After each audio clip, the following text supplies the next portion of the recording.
Di fronte al crescere di episodi di violenza e spaccio, soprattutto a Mestre, in Comune di Venezia manca un piano di intervento e di tutela dei cittadini.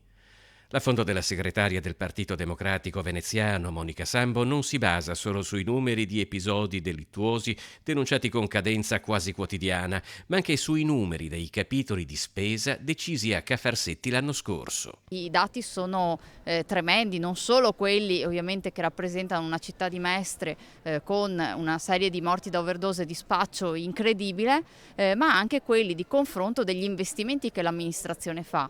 Da un lato più di 700.000 euro per le luminarie e dall'altro meno di 50.000 euro per gli operatori di strada. Se festeggiare il Natale è doveroso, per Monica Sambo spendere centinaia di migliaia di euro per delle luminarie lo è un po' meno.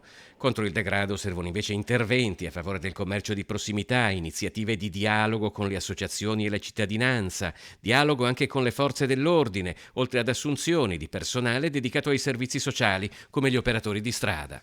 Gli operatori di strada è un servizio fondamentale che servirebbe per aiutare, stare accanto ovviamente alle persone tossicodipendenti da un lato e conseguentemente anche eliminare il degrado in città. Questo l'amministrazione non lo capisce, ha depotenziato i servizi territoriali come i vigili di quartiere da un lato e ha praticamente eliminato qualunque appunto intervento sociale nella città e i risultati si vedono.